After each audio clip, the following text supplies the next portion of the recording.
All right, let's get right into it. Today, we are digging into a pretty serious warning from none other than the legendary investor Ray Dalio. Now, this is a guy who basically decoded the cycles of history to build the world's largest hedge fund. And now, he's warning us that the current world order is getting close to a very, very turbulent end. So check this out.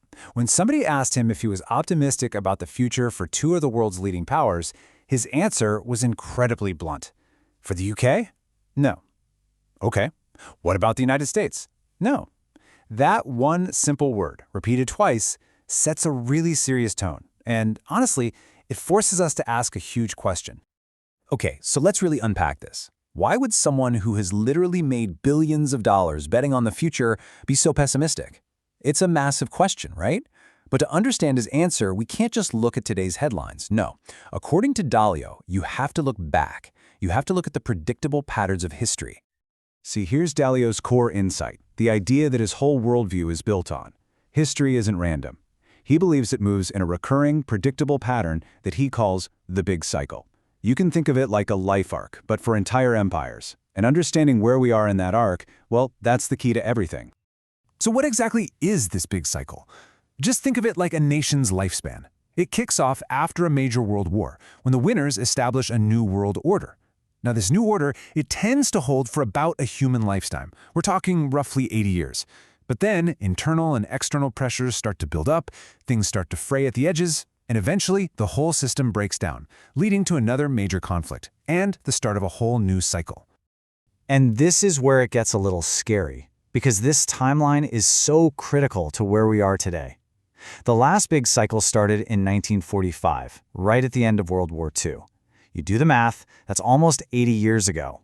So according to Dalio, all the symptoms of a cycle's end are becoming unmistakably clear. We're not just going through a rough patch here. He's saying we are at a critical turning point in history. So how does Dalio actually diagnose a country's health? It's not about looking at GDP or the stock market. Nope. He uses this really powerful framework of 5 interconnected forces that he says have driven the rise and fall of every major empire for the last 500 years. And here's the thing, these 5 forces, they don't operate in a vacuum. They all feed into each other like dominoes. It often starts with money and debt, right? That creates huge gaps in wealth and opportunity. And those gaps, they fuel internal conflict. Think of all the political wars between left and right. Then a country that's divided internally becomes vulnerable to geopolitical conflict because rising powers see an opportunity to challenge the existing order. And all of this is being shaken up by 2 huge wildcards, acts of nature, like pandemics, and human inventiveness through technology, which can either solve our problems or just create new weapons for our conflicts. This framework is exactly why Dalio is so worried.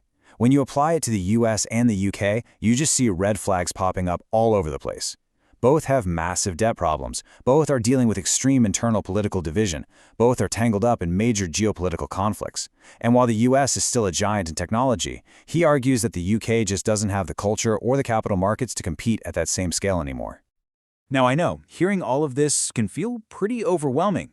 A collapsing world order is not exactly a cheerful thought. But Dalio's message isn't about despair, it's actually a call to prepare. So what does this all mean for you, for me? How do you protect your own future when things feel so uncertain?